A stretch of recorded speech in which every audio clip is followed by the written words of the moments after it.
आवाज नहीं आई। ओम शांति। हमारे बीच मधुबन से भगवान भाई जी आए हैं और हम सभी उनका सत्कार भवन में एक हाथ की ताली से स्वागत करते हैं, सत्कार करते हैं। मैं सुभाष भाई जी और हंसराज भाई जी को बुलाना चाहूंगी कि वो मंच पर आए और भगवान भाई जी का पटके के द्वारा, तिलक के द्वारा स्वागत करें। हंसराज भाई जी हमारे भगवान भाई जी का स्वागत करेंगे पटके के द्वारा और हम सब भी भाई साहब का तालियों के द्वारा स्वागत करेंगे।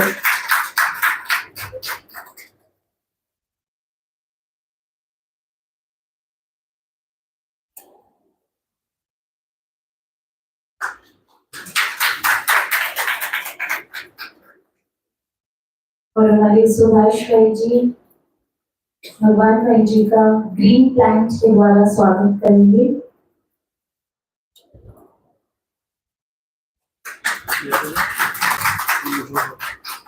जोरदार तालियों में आवाज देना।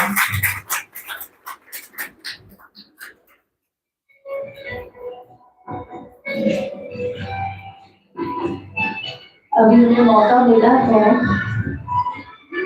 भाई साहब से क्लास सुनने का। उसके पहले मैं भाई साहब का संक्षिप्त में परिचय देना चाहूंगी। आप किचन विभाग शांतिवन में अपनी निस्वार्थ सेवाएं दे रहे हैं। आप 1982 में एक व्यक्ति की किताब से आपको परमात्मा का परिचय मिला। आप 1987 से ईश्वरीय सेवाएं में समर्पित रूप से सेवाएं दे रहे हैं। आरंभ में 8 वर्ष तक दिल्ली पांडव भवन में आपने अपनी सेवाएं दी। उसके पश्चात आप शांतिवन में अपनी सेवाएं दे रहे हैं। आपने ग्राम विकास अभियान, शिव संदेश अभियान और भी कई अभियानों के द्वारा भारत के विभिन्न प्रदेशों में ईश्वरीय संदेश दिया।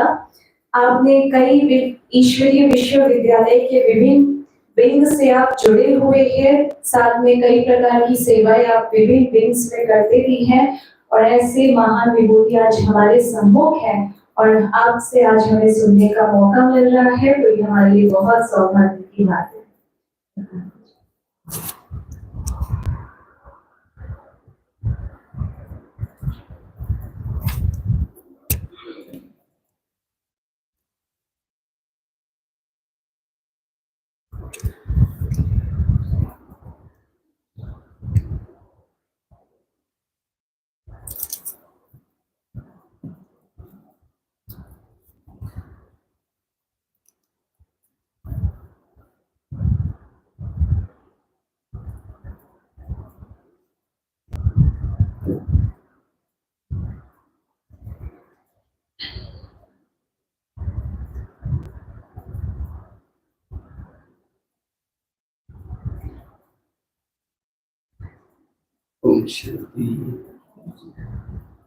तो आज एक बहुत अच्छा विषय पर चर्चा करेंगे।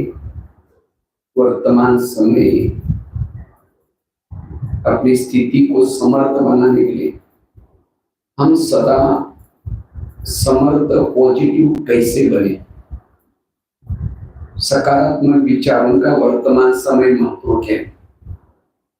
मुझे लगता है सीजन की जितनी भी मूर्तियां चली 8-10 सारी मूर्तियां थी पॉजिटिव बनो, सकारात्मक बनो, संकल्प का खजाना बचाओ, समय का खजाना बचाओ। संकल्प क्यों चलते? विभिन्न प्रकार का देहभान, क्रोध के कारण टोटल मुरलिया बाबा की संकल्प को बचाना। और मुझे लगता है सारे भक्ति का साथ, सारे आध्यात्मिकता का साथ पॉजिटिव बनो। जो पॉजिटिव है उसके जीवन में कोई समस्या नहीं। जिसका चिंतन निगेटिव है, जो व्यर्थ सोचता है, वो वायुमंडल को खराब करता है। जिसके सोच निगेटिव है, रात को चैन की नींद नहीं आती। जिसके सोच निगेटिव है, वृत्ति निगेटिव, दृष्टि निगेटिव, भावना निगेटिव, संस्कार निगेटिव, व्यवहार निगेटिव, सब कुछ निगेटिव। क्योंकि संकल्प बीज है। अगर बीज ही मेरा निगेटिव, मेरा सब कुछ निगेटिव। जैसा चश्मा पहनोगे वैसी दुनिया दिखती है। अगर मुझे कोई खराब दिखता है, मेरा चश्मा निगेटिव। काला चश्मा पहने तो दुनिया काली दिखाई देती, दुनिया काली नहीं है, हमारा चश्मा क्योंकि हमारे मन के संकल्प से वृत्ति, दृष्टि सब कुछ बनती। अगर मेरे जीवन में समस्या है तो मैं खुद निगेटिव। इसलिए अपने आप को पॉजिटिव बनाओ, सब कुछ ठीक हो जाएगा। पॉजिटिव वालों के पास एक शक्ति आती है और उस शक्ति का नाम है सहन शक्ति। सहन शक्ति बड़ी बहन है, बाकी शक्तियां उसकी छोटी बहनें हैं। जब माँ आई तो बच्चे भी, बहनें भी आएगी, और बहनें आएंगी तो उसके साथ बच्चे भी आएंगे। दैवी गुण शक्तियों के बच्चे, हर माँ के 4-4 बच्चे। अगर एक सहन शक्ति आपके पास आई, शांति, एकाग्रता, एक रस और अंतर्मुखता, 4 बच्चे आएंगे। हर शक्ति के पीछे 4-4 बच्चे। जिसके जीवन में अष्ट शक्ति है, 32 दैवी गुण है, वो मास्टर सर्वशक्तिमान, उसका माया कुछ नहीं बिगाड़ सकता। लेकिन सहन शक्ति कब आएगी? थोड़ा निगेटिव सोचा, ये क्यों हो रहा है, ये मेरे साथ क्यों हो रहा है, थोड़ा क्यों, क्या, कहां सहन शक्ति भागती। जब सहन शक्ति भागे, उसके बच्चे भी, बहनें भी भाग गए, बच्चे भी भाग गए, अकेले रह जाएंगे। पॉजिटिव वाला भ्रुकुटी आसन पर बैठ सकता है, वो आत्मचिंतन, परमात्मा चिंतन, मनन चिंतन कर सकता है। निगेटिव वाला ना कर्मयोगी बनता है, ना बैठ करके योग लगाता है। लाल लाइट चल रहा है, गीत बज रहा है, शुरू करके मैं आत्मा हूँ, शांत स्वरूप हूँ, फिर कहेंगे मेरे मन क्यों बोला, फिर कहेंगे छोड़ो कोई बात नहीं, मैं आत्मा हूँ, शांत, फिर कहेंगे 15 दिन पहले तो बोला, फिर कहेंगे ठीक है मैं आत्मा हूँ, शांत, फिर कहेंगे सबके बीच में क्यों हुआ, कहाँ योग लगेगा। इसलिए पॉजिटिव, मुझे लगता है ड्रामा का ज्ञान, कर्मों का ज्ञान जो हुआ, ये सारा ज्ञान बाबा ने किसी लिए दिए, पॉजिटिव बनने के लिए। इसलिए वर्तमान समय पॉजिटिव बनना। जिसका चिंतन निगेटिव है, जो बेरस सोचता है, उसको तनाव पैदा होता है। तनाव, तन में आना, बॉडी कॉन्शियस, इसको बाबा कहते हैं देहभान। क्या है? निगेटिव सोचने वालों के अंदर देहभान आता है। मुझे देही अभिमानी बनना है, अपने सोच को पॉजिटिव बनाना है। सब चाहते मैं अशरीरी बनो, बिंदु स्वरूप बनो, लेकिन बनते नहीं क्योंकि सोच को नहीं बदल। जिसके सोच निगेटिव है, उसको तनाव, तनाव को इंग्लिश में क्या बोलते हैं? टेंशन। टेन मतलब कितना? 10, और सन मतलब बच्चे। टेंशन मतलब 10 बच्चे। पहले तो 2-4 है, फिर और 10 पैदा होंगे तो कितना दुखी बने। अब किसी के 10 बड़ा बच्चे, माँ बाप शांति से बैठेंगे, एक आएगा पापा मुझे कपड़े चाहिए, उसको भगा, दूसरा आएगा पापा मुझे परीक्षा की भी दी। जितने बच्चे उतनी समस्या भी। इसीलिए आजकल एक कहावत बने, छोटा परिवार सुखी परिवार। मम्मी पापा भी खुश, बच्चे भी खुश। इसी तरह हमारे बच्चे कौन से? इस संकल्प निगेटिव, जितना ज्यादा संकल्प पैदा करेंगे, वही बच्चे आपको शाम को योग में बैठेंगे, हिलाते रहेंगे, पापा जी, एक को बका, दूसरा कहेगा पापा जी, फिर कहेंगे पता नहीं योग में बैठते तो क्या क्या विचार। भैया आपने पैदा किया, आप मम्मी पापा के पास नहीं थे, औरों के पास रहेंगे क्या? दुर्योधन जैसा बच्चा पैदा किया किसने? धृतराष्ट्र ने। खुद को तो दुखी बनाया, पड़ोसी वालों को भी दुखी बनाया। इसी तरह मेरा कोई एक निगेटिव किसी के लिए विचार निकाला, उसका तो कल्याण, अकल्याण करेगा, आपका भी अकल्याण करेगा। इसीलिए कहते हैं दुआई दो, शुभ भावना रखो। किसी ने कुछ भी कहा, बाबा इसका कल्याण करो, ये संकल्प हो जाएगा, उसका तो कल्याण करेगा, वापिस आपका भी कल्याण ही करेगा। इसीलिए पॉजिटिव बनना। जो निगेटिव सोचता है, बेरस सोचता है, संबंध बिगड़ जाते हैं। निगेटिव सोचने से दिमाग गर्म हो जाता है और दिमाग में केमिकल उतरते, शरीर की बीमारी होती। 70% शरीर की बीमारी का कारण है निगेटिव सोच।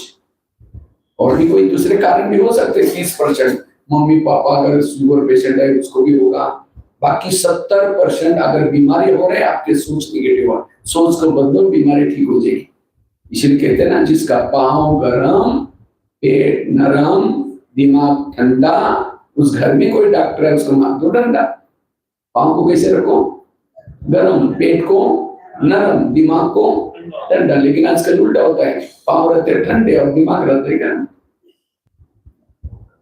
वॉकिंग करेंगे नहीं, पैदल चलेंगे नहीं, कहीं को लगता है पैदल चलेंगे तो लोग कहेंगे गरीब है, इनके पास कुछ भी नहीं। बीबी मैं जब शांति हूँ, मेरे पास कोई गाड़ी वगैरह नहीं है, जब मैं चलता हूँ अपने रूम तक सभी पैदल नहीं चलता हूँ। मेरे को कई लोग बोलते हैं तुमने कोई प्रगति नहीं की, क्योंकि आजकल प्रगति किसको समझते हैं? ऑफिस को। मेरे को कई लोग पहले बोलते भाई जी आपका ऑफिस वगैरह क्या है? मैंने कहा मेरा चलता फिरता ऑफिस है। कहाँ आना है? ऑफिस में कहाँ आना है? मैं बोला मेरा ऑफिस है, आपके पास आएगा। बोले वो कैसे है? मैंने बोला चलता फिरता मेरा ऑफिस है, ये शरीर मेरा ऑफिस है, वहां बैठा हूँ, मैं खुद ऑफिस ही आए लेके। इसलिए वॉकिंग करना जरूरी है, ब्लड सर्कुलेशन होता है। और पेट को कैसे रखो? नरम। पनीर की सब्जी 4 रोटी खाएंगे दबा के, और कद्दू बनाए नाकी मोड़ेंगे। जीभ की टेस्ट पेट में वेस्ट। जो जीभ और का चलाता वो नहीं खाओ, पेट को तो चला, जीभ 2 मिनट में नीचे भेज देगी। संभलना किसको पड़ता है? फिर सारा दिन चिल्लाता रहता हूँ। इसीलिए आजकल डॉक्टर कहते हैं ना भाई सलाद खाओ, ये खाओ थोड़ा। ये क्यों जरूरी है? क्योंकि पेट को जो अच्छा लगता है वही खाओ, और साथ में दिमाग को कैसे रखो? ठंडा। लेकिन आजकल उल्टा होता है, दिमाग रहता है गर्म, ज्यादा सोचने से, निगेटिव सोचने से। फिर कहते हैं ये वीक है, फिर भी ऐसा करता है, फिर भी ऐसा करता है। इसका मतलब ज्ञान को समझा नहीं। इसीलिए पाँव, ये ज्ञान केवल हमारा सत्युग में जाने के लिए नहीं है, हेल्दी वेल्दी और हैप्पी बनने के लिए। इसलिए हमेशा पॉजिटिव बनना। आज किसी को पेट की समन की बीमारी होती है, ईर्ष्या करने वालों को पेट की बीमारी होती है। इसलिए कहते हैं ना, तो मेरे को देख करके तुम्हारे पेट में जलन होता है क्या? और आजकल तो सबके पेट में जलन होता है, इसका नाम हो गया, इसका ये हो गया। जितना ईर्ष्या करेंगे पेट की बीमारी होगी। आज किसी को दूर का कम दिखता है, दूसरे की बुराई को आंखें फाड़ फाड़ देखते हैं। जो आंखें फाड़ता है, बड़ी बड़ी करता है, आंखों की पुतली फैल जाते हैं। फिर डॉक्टर के पास जाएंगे, क्योंकि डॉक्टर जी मुझे आजकल धुंधला दिखता है। तो डॉक्टर चेक करता है, कहता आपको नंबर लगे, चश्मा लगाना पड़ेगा। चश्मा तो लगाया, फिर भी बुराई देखना नहीं छोड़ेंगे, नंबर बढ़ता ही जाएगा। आज किसी को नजदीक आने दिखता, अपने दोस्त को कभी नहीं देखेंगे, नजदीक का दिखना बंद। आज किसी को जॉइंट पेन होते, गुस्सा करने से, अभिमान में चलने से जॉइंट पेन, मसल दर्द। आज किसी को अस्थमा होता है, दमा। कोई भी बातों को पेट में दबा करके, क्या हुआ? कुछ नहीं हुआ। अरे नाराज है, नहीं कुछ नहीं हुआ, और कुछ है, लेकिन दबा कर अंदर रख रहे, दमे का प्रॉब्लम। आज किसी को स्पॉन्डिलाइट होता है, सर्वाइव। रास्ते में जा रहे सब्जी लाने के लिए, वो क्या करती है, वो क्या करता है, इधर उधर देखने वाले को स्पॉन्डिलाइट होता है। फिर डॉक्टर के पास जाएंगे, क्योंकि डॉक्टर मेरे गले में आजकल आंकड़ा हो रहे, तो डॉक्टर चेक करता है, आपको स्पॉन्डिलाइट हुआ। इसका इलाज करके डॉक्टर बड़ा सा पट्टा पहनाता है। तो पट्टा पहनेगा, 6 महीना ना इधर घूमेगा ना इधर देखेगा, सीधा देखते चलना पड़ेगा। रियली इससे बीमारी हो जाएगी। इसको ठीक करो, सोच को ठीक करो, सब कुछ ठीक हो जाएगा। आज किसी को शुगर होती है, शुगर कोई मीठा खाने से नहीं होती, होती है 30% मीठा खाने से, 70% टेंशन। क्या टेंशन? मैं इसकी सास हूं, मैं इसका पति हूं, मैं इसकी मां हूं, इसको मैंने पढ़ाया लिखाया, छोटी से बड़ा किया। जब इसकी शादी में अपने पति का मानता है, मुझे नहीं पूछता। इसलिए निगेटिव से बीमारियां होती है। किसी को अगर ब्रह्मा कुमारी में बुलाओ तो क्या बोलते हैं? भाई जी आपको टाइम का है, ठीक है ना, यहाँ नहीं आएगा। कोई ना कोई निगेटिव सोच करके कोई बीमारी होगी, हॉस्पिटल में सोने का टाइम है, यहाँ नहीं आएगा। कोई ना कोई अपराध करेगा, जेल की सजा, जेल में बैठेगा, उसके लिए टाइम है, यहाँ नहीं आएगा। कोई अपराध करेगा, कोर्ट कचहरी की चक्कर लगाने का टाइम है, यहाँ नहीं आएगा। कोई अपराध करेगा, पुलिस स्टेशन जाने का टाइम है। ब्रह्मा कुमारी में आओ, कहीं जाने की जरूरत नहीं पड़ेगी। और ये जो मैंने जगह आप लोगों को गिनाई, jail, police station, hospital, court कचहरी, जेल काटने वाला जगह है। इसलिए यहाँ आओ, सब कुछ ठीक हो जाएगा। डॉक्टर के पास कोई भी पेशेंट जाता है तो क्या बोलता है? ज्यादा सोचो नहीं, टेंशन में नहीं आओ, लेकिन उसके लिए कोई टैबलेट देता है? वो दवाई देता है बीमारी की, वहां से दबाता है कहीं और से निकलती, वहां से दबाता है कहीं और से निकलती। ब्रह्मा कुमारी इसके टैबलेट्स, मुरली के पॉइंट्स क्या है? टैबलेट्स, इसका नो साइड इफेक्ट, कोई साइड इफेक्ट भी नहीं है। वो दवाई खाएंगे तो और दूसरे कोई और बीमारी हो जाएगी। इसलिए अपने विचारों को पॉजिटिव बनाओ। जड़ के सही बीमारियां 21 जन्मों तक आप बीमार कभी नहीं, शरीर से ना, मन बीमार होने से तन बीमार होता है, वहां तन का इलाज होता है। यहाँ ये भी हॉस्पिटल है, ब्रह्मा कुमारी का केंद्र एक हॉस्पिटल है। और दुनिया में कितने हॉस्पिटल बड़े बड़े बना रहे, लेकिन मन का कोई हॉस्पिटल बना रहे? इसलिए बाबा जगह जगह पर यह हॉस्पिटल खोल रहे हैं। बाबा कहते ना हॉस्पिटल कम यूनिवर्सिटी खोलो। इसलिए मैं पॉजिटिव। आज किसी को ब्रेन हेमरेज, एक नई बीमारी निकली, क्या हुआ? ब्रेन हेमरेज हो गया। ये ब्रेन हेमरेज क्या है? हमारे ब्रेन में बालों से भी वही नसें होती हैं, खून सप्लाई होता है। लेकिन जब व्यक्ति ज्यादा सोचता है, निगेटिव सोचता है, उस नसों से तेजी से खून बहता है, नसें बढ़ जाती है और उसका कोई इलाज नहीं। इसलिए आपका कुछ भी चला जाए, कुछ भी हो जाए, हमारे प्रधानमंत्री जी ने कोरोना काल में एक मंत्र दिया था सभी को। कौन सा? हमारे लिए जान अच्छे है, हमारे लिए जान। अगर मेरा हेल्थ ठीक है, मेरे लिए दुनिया है। अगर मेरी हेल्थ ठीक है, मेरे लिए दुनिया कोई काम की। इसलिए कुछ भी चला जाए, अपने विचारों को बचाओ। कहते हैं ना हमारे शरीर में गिनती के श्वास, कितने श्वास है? गिनती के। लेकिन जब व्यक्ति नेगेटिव सोचता है, उसके श्वास तेजी से चलते हैं, माना उसकी आयु भी, कहते हैं ना ये मर गया तो कहते इसकी श्वास पूरा हो गया। अपने श्वास को बचाओ, अर्थात संकल्प कम चलाएंगे, श्वास बचेंगे, लंबा समय तक जी सकेंगे। मैं तो करीबन भारत के 12,000 स्कूल कॉलेज में गया हूं। जब भी सामने स्कूल में बच्चे बैठते, जब हम ऑफिस में जाते हैं, टीचर अपनी स्कूल की इतनी महिमा करता है, हमारा स्कूल इतना अच्छा है, बोर्ड में फर्स्ट नंबर आता है, हमारा स्टाफ भी बहुत अच्छा है, ये वो बड़े महिमा करते हैं। जब मैं लेक्चर शुरू करता हूँ, बच्चों को प्रश्न पूछता हूँ, बच्चे ये बताओ इसमें से गुस्सा किसको आता है? झूठ बोले कौवा काटे। लगभग 70%, 95% बच्चे हाथ खड़ा करते, सर हमको गुस्सा आता है। छोटे छोटे बच्चे, तो सामने टीचर सब बैठे रहते। हमने कहा सर क्या है? सर कहते हमको भी गुस्सा आता है।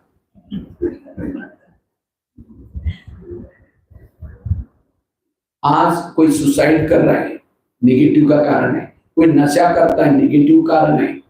आज कोई किसी का मर्डर करता है, नेगेटिव कारण है। मैं तो करीबन 11-12 जेल में भी गया।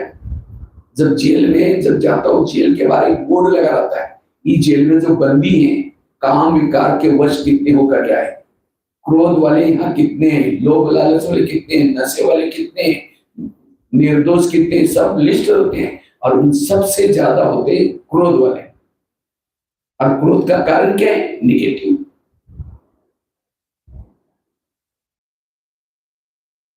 इसलिए पॉजिटिव बनो, सकारात्मक बनो। तो मैं खुद सकारात्मक हूं, पॉजिटिव है नेगेटिव कैसा पता चलेगा? अगर सामने से कोई व्यक्ति आ रहा है, उसको देखते आप रास्ता काट रहे हैं, चेहरा देखना पसंद नहीं करते आप, नेगेटिव।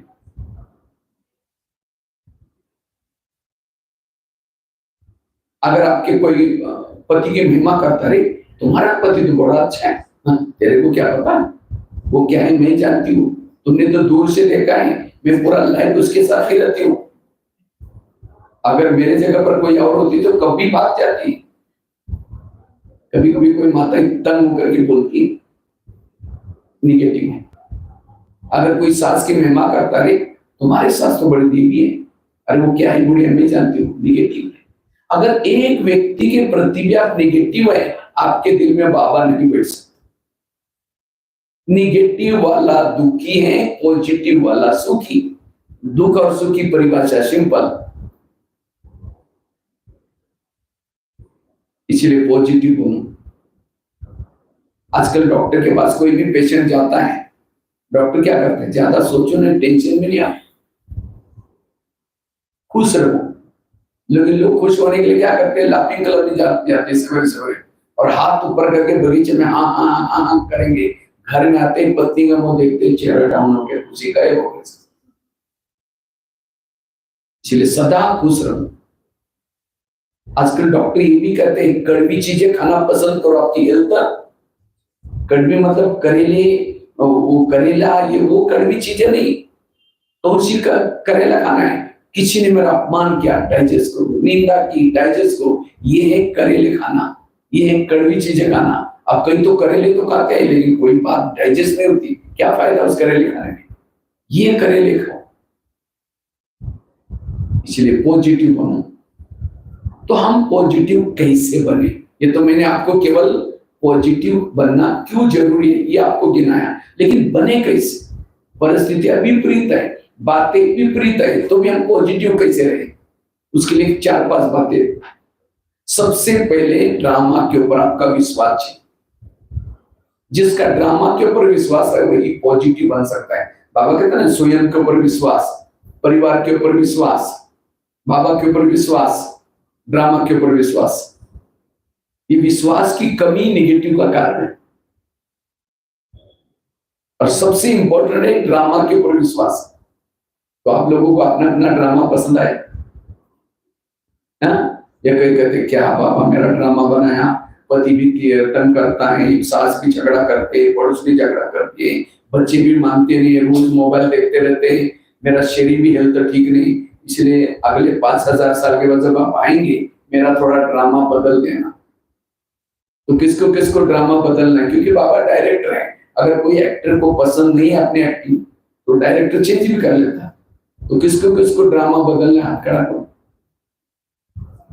अभी मैं मधुबन में जाने वाला हूँ, कल जाते बाबा के कमरे में कहूंगा मैं दिल्ली आते आते आया था, एक क्लास किया था, उस भाई बहनों ने कहा कि उनका ड्रामा बदलना। तो किसको किसको बदलना? अच्छा किसी को नहीं, जिनको पसंद है बात करा हमारा बात पसंद तो नहीं, जिसको पसंद है तो दोनों भी ऐसे क्यों? अगर ड्रामा को बदल देंगे तो ये जो ड्रामा बनाए मिलाए, ज्ञान मिलाए, बाबा मिलाए, वो भी बदल जाएगा। समझो आपका पति तंग ना करता, बहुत अच्छा होता। अब कोई ब्रह्मा कुमारी आपको गति माता है थोड़ा ज्ञान सुनने के लिए आना, बहन जी हमारे घर में बड़ी शांति नहीं चाहिए तुम्हारे ज्ञान।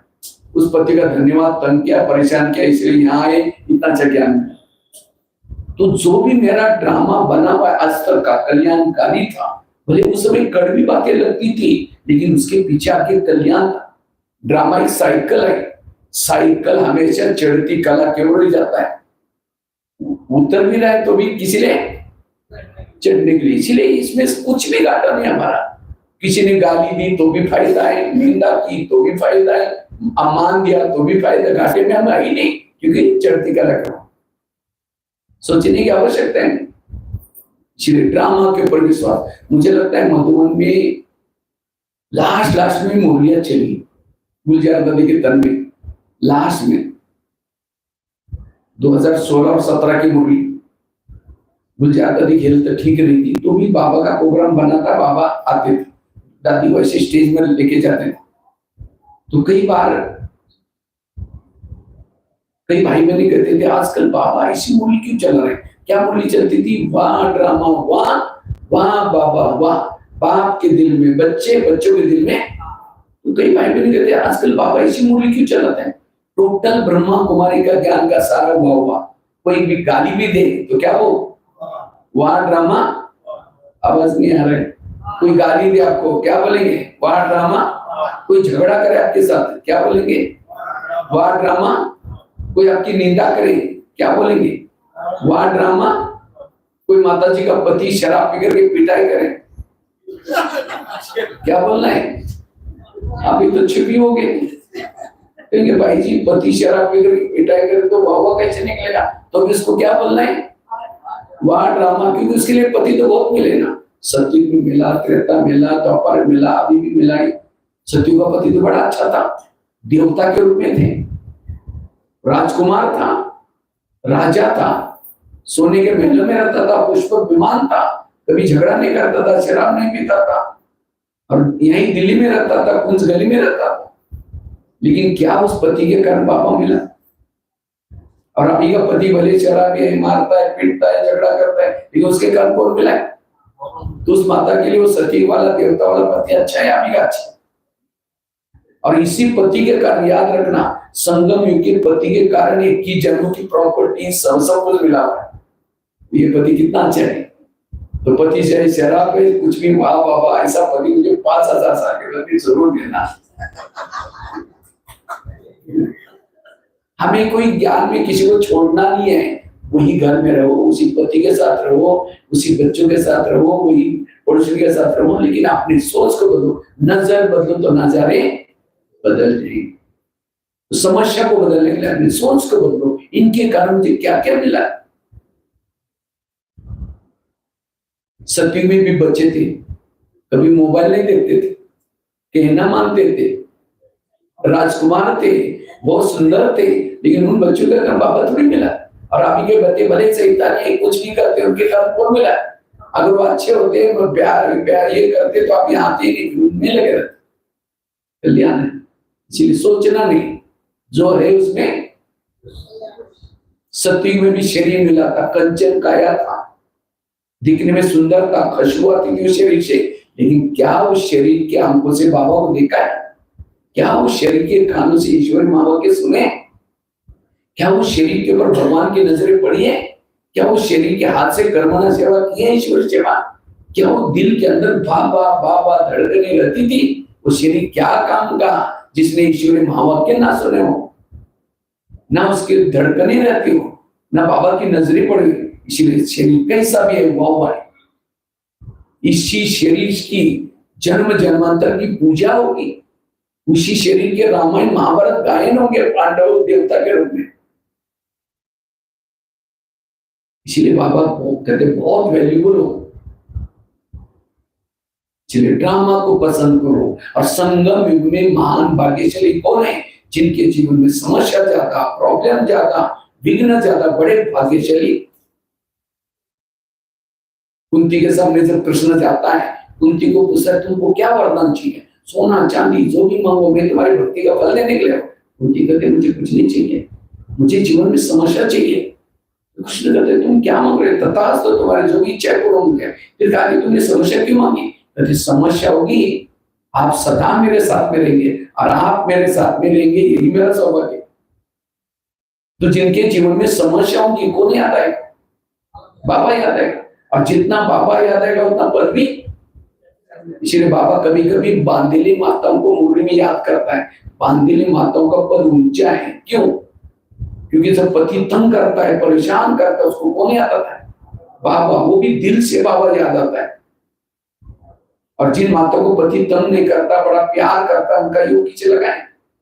पति से। और जिसका योग पति से, उसका पद कुछ भी नहीं होगा। तो पति तंग करने वाला चाहिए, प्यार करने वाला चाहिए। हाँ, इसीलिए बाबा कहते बच्चे ये क्रिकेट है।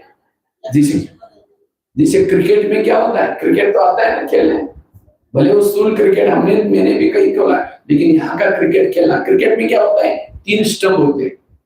3 क्या होते हैं? स्टंप होते हैं। उसके ऊपर 2 गुली रखते हैं और बॉलर क्या करता है? बॉल लेकर के डालता है। इन तीनों में से कोई भी हिल गया तो गुली क्या हो गई? गिर गई, मतलब आउट हो गया। अगर वो बॉल उसके शरीर को भी लगा बैट्समैन के, तो भी आउट। किसी ने कैच भी पकड़ा तो भी आउट। बॉलर क्या करता है? जो बॉल डालता है, बैट्समैन क्या करता है? उसी मजबूत बैट से वो वापस करता है और उसी जितना दूर जाएगा उतना रन बनाता है। इसी तरह ब्रह्मा कुमारी का भी ये क्या है? बाबा ने हमें बैट दिए, किसका? ज्ञान का बैट दिया। और 3 स्टंप है, मनसा वाचा कर्मणा। इसके ऊपर आत्मा और परमात्मा मंगल मिलन बना रहे, गुली दोनों। और माया क्या करते हैं? बॉल डालने वाली विभिन्न परिस्थिति की बॉल डालते। तो हमें क्या करना है? बाबा ने जो ज्ञान दिया है, उस ज्ञान के आधार से आई हुई परिस्थिति को क्या करना है? ऐसे उड़ाना और बीच में रन बनाते रहना है। अगर ये परिस्थिति जो आती है, मन में भी आया, ये क्यों आई, मेरे साथ कैसे हो गया, आउट। वाचा में आया, मन में आया, कर्मणा, आउट हो जाएगा। और जितना रन बनाएंगे उतना, मुझे लगता है हर क्लब में मैन ऑफ द मैच कौन बनता है? ब्रह्मा बाबा। वो ज्यादा रन बनाता है। इसलिए क्रिकेट मुझे लगता है वर्ल्ड का सबसे नंबर 1 खेल कौन है? क्रिकेट। तो हमें क्रिकेट खेलना है, बस कभी आउट, थोड़ा निगेटिव सोच आउट हो जाए। इसलिए ड्रामा को पसंद करो। जैसे कोई भी माँ बच्चों को थप्पड़ मारते, बच्चा कहाँ जाता है? बाप के पास। और क्या बोलता है? मम्मी ने थप्पड़ मारी। क्या बोलता है? ये थोड़ी बोलता है मम्मी ने मुझे थप्पड़ मारी, मम्मी को बाजार में बेचकर दूसरा ले गया, बोलता है। लेकिन हमें कोई ड्रामा रूपी माँ, ड्रामा हमारी माँ है। वैसे तो हमारी 4 माँ है, ब्रह्मा, मम्मा, लौकिक माँ, ड्रामा। और माँ तो माँ होती, माँ कभी भी बच्चे का बुरा नहीं करती। और ये तो हमारी ड्रामा तो हमारी पूरा 5000 साल में लेके चले हुए। ब्रह्मा तो संगम युग में होता है, मम्मा तो संगम युग में, लौकिक माँ हर जन्म में बदलते। लेकिन ड्रामा एक ऐसी माँ पूरा युग में हमें गोदी में लेके चलती। अगर कोई बच्चा बीमार है, माँ उसको दवाई पिलाते है, बच्चा पीता नहीं, कड़वी है, बार बार निकलता है, माँ उसके दोनों हाथ जोड़ से पकड़ेगी और शमष्ट से तो तंग नहीं करे उस बच्चे को, उसका प्यार है। अगर ये कड़वी दवाई जाएगी अंदर पेट में, कई तकलीफ उसकी ठीक हो जाएगी। इसी तरह ड्रामा की माँ भी हमें कभी कभी कड़वी बातें लाती है, किसी ने अंदर की बीमारी को ठीक करने, तो उस कड़वी दवाई को डाइजेस्ट करो, क्यों क्या करके वो आउट नहीं करो उसको। ड्रामा ने मेरे को अगर एक परिस्थिति लाई, कल्याण है, चुप रहो। अगर उस समय सोच रहे मतलब भगवान के ऊपर विश्वास नहीं, ड्रामा के ऊपर विश्वास नहीं, और यही हमें तनाव टेंशन में लाता है। इसलिए पॉजिटिव हो। चलिए, ड्रामा को पसंद जो करने वाला व्यक्ति से मुक्त है, वो पॉजिटिव है। दूसरी बात है, अगर पॉजिटिव बनना है इसके लिए कर्म गति को याद रखो। कभी कभी हम निगेटिव में क्यों चले जाते, कर्म गति को भूल जाते। एक ड्रामा की बहुत बड़ी सीक्रेट बात आपको सुनाता हूं। आपके घर के, आपके आसपास के, आपके पड़ोस में जो भी लोग हैं आपके संबंध में, कोई आपको देने के लिए, कोई आपसे, और जिन्होंने इस लेने देने के गणित को समझ लिया, वो कभी भी निगेटिव में नहीं जाएगा। क्योंकि टाली कभी एक हाथ से नहीं बजती, टाली के लिए कितना चाहिए। अगर कोई व्यक्ति मेरे साथ उल्टा सुल्टा कर रहा है, मैंने भी कभी किया था, वर्तमान के मेरे प्रॉब्लम मेरे ही कोई अतीत के भी कोई कर्मों के परिणाम है, इसके लिए कोई भी व्यक्ति दोषी। फिर भी हम कहते हैं ये क्यों करता है, ये मेरे साथ क्यों करता है। जिसे कुकर को गैस के ऊपर रखेंगे, गर्म होगा, गर्म होते होते क्या करता है, वो सीटी मारना शुरू करता है। कुकर सीटी मारेगा तो सब्जी पकाएगा, लेकिन हम सीटी मारेगा तो ये क्यों हुआ, मेरे साथ ऐसे क्यों करता है, क्यों क्यों करके गर्म होते होते 1-2 साल के बाद कहेंगे तुम्हारा 3 साल से देख लिया, आज मुझे सहन नहीं हुआ, सीटी मार दी। गुस्सा ही सीटी। और गुस्से में व्यक्ति क्या करेगा, कोई भरोसा। कोई तो किसी का मर्डर ही कर लेता है, कोई तो सुसाइड ही कर लेता है। इसीलिए बीच बीच में हवा निकलते रहो, प्रेशर नहीं बनाओ, पॉजिटिव बनो। इसलिए कर्म गति को समझ, कर्मों से शरीर बनता है, कर्मों से संबंधित होता है सब कुछ। अगर किसी ने जीवन में किसी का मर्डर किया, अगले जन्म में लूला बन जाता है। मुख से गाली दिया, अगले जन्म में गूंगा बन जाता है। अपनी सौंदर्य दिखा करके किसी का जीवन भटकाया, अगले जन्म में सौंदर्य नष्ट हो जाता है। इसलिए भजन है ना, किसके झोले में कांटे हैं तो किसके झोले में फूल। कोई कारण होगा, बांटने वाला एक है, कोई लूला, कोई लंगड़ा। कभी बीके होने के बाद पैसे करता है, इस जन्म में भले बीके, पिछले जन्म में कभी राजा बन करके अपने राजा से उसको निकाल दिया, किसी को फांसी दिया, तो ये हमारे कार्मिक अकाउंट है। इसलिए चाहे बीके हो चाहे नॉन बीके, हमें हमेशा कर्म गति को समझ करके पॉजिटिव रहना है। लोगों से नहीं डरो, भगवान से कभी ना डरो। डरना है तो किसे डरना है, अपने गलत कर्मों से जरूर डरना है। इस कर्म गति को भूलने के कारण हम कभी कभी क्यों क्या में चले जाते हैं, निगेटिव में चले जाते हैं। और जब हम निगेटिव चिंतन करते हैं, हमारा समय चला गया, समय का खजाना गया, शक्तियों का खजाना गया, सारे खजाने गए। इसलिए हमारे ब्रह्मा कुमारी का गीत है, यूं तो कोई धन नहीं कमाना, लेकिन संकल्प का धन कभी, संकल्प से पूरा कल्प बनता है। अगर संकल्प मेरे निगेटिव, मेरा कल्प भी निगेटिव। इसीलिए पॉजिटिव बनने के लिए कर्म गति को समझना। कोई सास है, बहू को तंग कर रहे, बहू को तनाव टेंशन आ रहा है, अगर सास और बहू का पिछला जन्म दिखाई दे तो आज जो बहू है पिछले जन्म इसकी कौन थी? सास। और जो सास है कौन थी? बहू थी। इसलिए कहते हैं ना सास भी कभी बहू थी। अगर आपका पति तंग करता है इसका मतलब मैंने भी कभी किया था मेरा, और ये सभी का अंतिम जन्म है, इसके बाद हम कोई जन्म लेने वाले हैं। मैंने 63 जन्मों से प्रकृति के साथ हिसाब किताब बनाया। शरीर मुझे किसी ने दिया था? अच्छाई के लिए, कान अच्छा सुनने के लिए, मुख अच्छा बोलने के लिए, आंखें अच्छे देखने के लिए, लेकिन मैंने प्रकृति का दुरुपयोग किया और चिंतन करने के लिए यूज किया, गलत देखने के लिए यूज किया, इसलिए प्रकृति को गुस्सा है। समझो आप रूम से आपके मन में आए तो बाहर निकल सकते हैं, लेकिन हम आत्मा अलग है, शरीर से क्यों नहीं जा सकते? क्योंकि प्रकृति के साथ हिसाब है। वो चिपक खींचते हैं, तुम कहां जा रहे हो? मुझे तुमको दिखाना है। लोगों के साथ हिसाब किताब है, इसीलिए हम अशरीरी नहीं बन पा रहे, परमधाम में नहीं जा रहे। इसलिए जो इस कर्म गति को समझता है, कभी भी उसको नेगेटिव विचार, आजकल ऐसी ऐसी मशीन निकली है, गर्भ में बच्चे चेक करते हैं और बच्चों को कोई पसंद नहीं करता। आजकल डॉक्टर के पास जाते हैं, वैसे तो कानूनी अपराध है, लेकिन फिर भी क्या पैसा मिल रहा है? वो पैसे के चक्कर में वो कानून को भी दबा करके डॉक्टर चेक करता है। अच्छा, नर्स भी मिले नहीं तो उसकी नौकरी चली जाएगी, उसको भी पैसा मिल रहा है। अच्छा, मम्मी भी मिले, मम्मी भी नहीं कहते भी मेरे बच्चे है, बच्चे मैं पुलिस वालों को बताऊंगी, वो भी मिले, पापा जी भी मिला है। अच्छा, बच्ची के अंदर से लात नहीं मारती तो लोग क्या करें मेरे साथ? चारों ने मिलकर के उस बच्ची को, गर्भ को निकाला और कहाँ डालते हैं? कूड़ेदान में। आत्मा तो मरी नहीं, वही आत्मा देखते ये लोगों ने मेरे साथ ऐसा किया, अगले जन्म में वही आत्मा मम्मी का, पापा जी का, डॉक्टर का, नर्स का मर्डर करके कूड़ेदान में। फिर हम ये सब जब देखते तो कहते कितना ही ये है। इसलिए इस कर्मों को समझना बड़ा जरूरी है। आगे चल करके ऐसी बातें आएंगी, उस समय हम सोच करके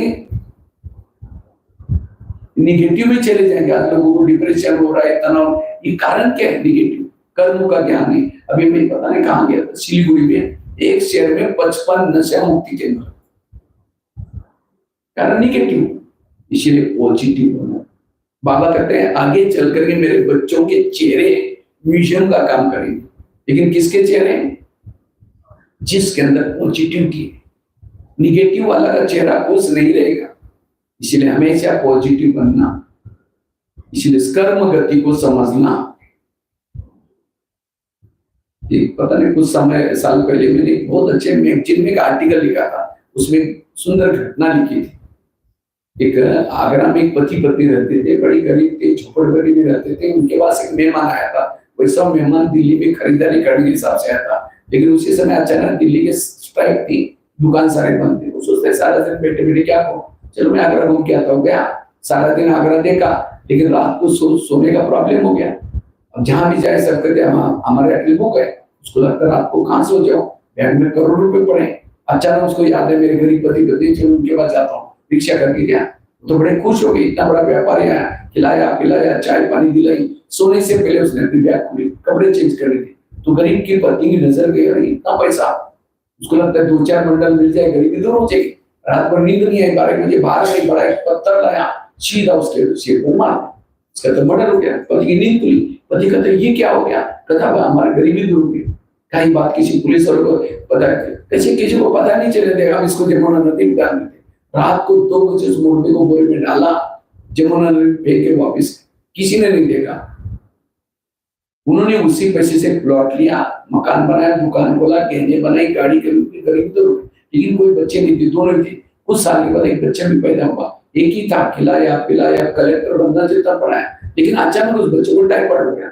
उनको लगता है बच्चे को कुछ ना हो जाए, बड़े से हॉस्पिटल में इलाज किया, बहुत खर्चा हुआ, गहने बेचे, बच्चे की इलाज किया, डॉक्टर की फी दी, बच्चा ठीक नहीं हुआ, गाड़ी बेची, इलाज किया तो भी ठीक नहीं हुआ, दुकान चालू की तो उसको भी बंद किया, लास्ट में मकान भी बेचा। तो एक दिन वो जो बच्चा कहते हैं पापा जी आपने को जो मिला तो पैसा खत्म हो गया, अपनी जा रहा हूँ, बच्चा मर गया। तो बच्चा कौन था? जिस व्यापारी को मारा था। आत्मा तो मरती नहीं, न शस्त्रों से करते हैं, वही आत्मा पैसा लेने के लिए बच्चे को गए। तो ये मैंने आप लोगों को क्यों सुनाया? आज माँ बाप ने होटल नहीं देखा जीवन में, पैसा पैसा जोड़ के इकट्ठा किया, और कोई ऐसा बच्चा पैदा हुआ है गलत संगत पे जा रहे, नशा कर रहे, बच्चे किसी को कहना नहीं मान रहे, वो बच्चा कौन है? आपके पिछले जन्मों का हिसाब किताब है। घर में एसी है, गाड़ी है, लेकिन बच्चे की हरकत देकर के आज माँ बाप टेंशन में। इसलिए कर्म गति को समझने वालों को कभी भी टेंशन नहीं है, हिसाब किताब सब हो जाए, सब ठीक हो जाएगा। इसलिए कर्म गति को समझना, अपनी हेल्थ को बिगाड़ना नहीं, पॉजिटिव बनना ऐसे परिस्थिति में भी।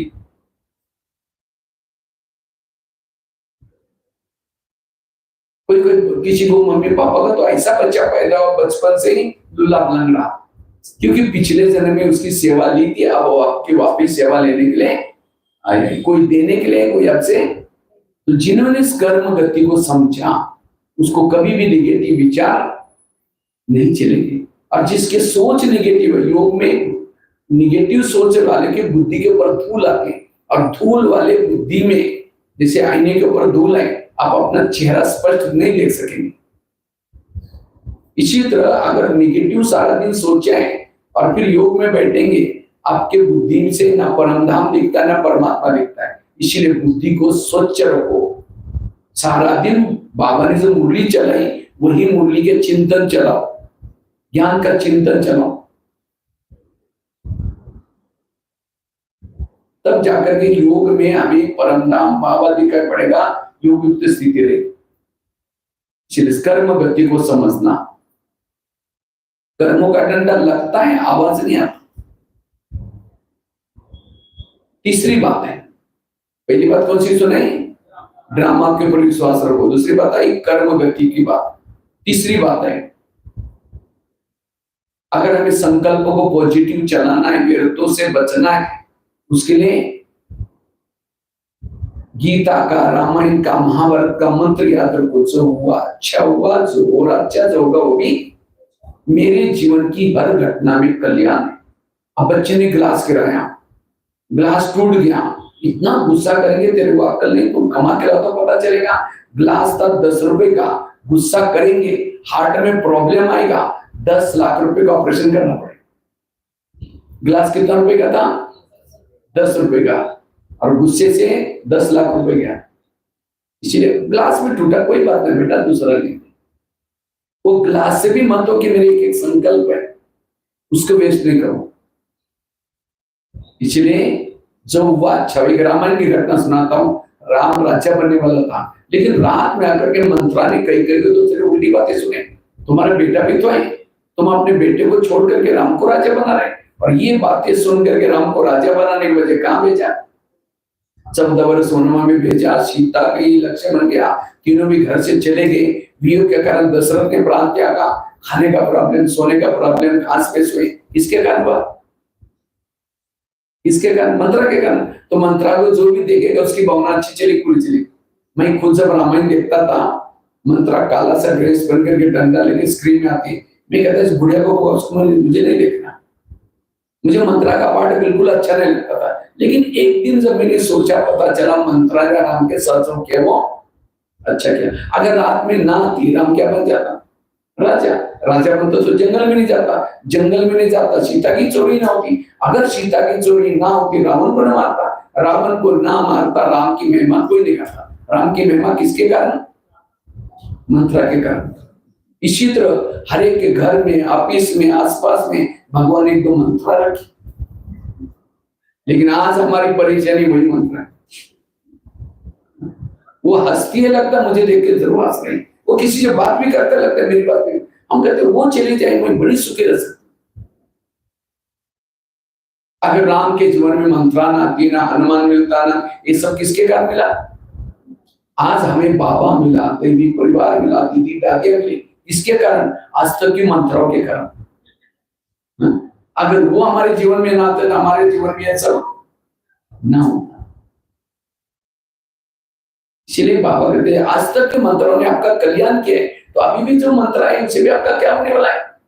तो सोचने की आवश्यकता ही नहीं। इसलिए अपनी सोच को पॉजिटिव बनाओ।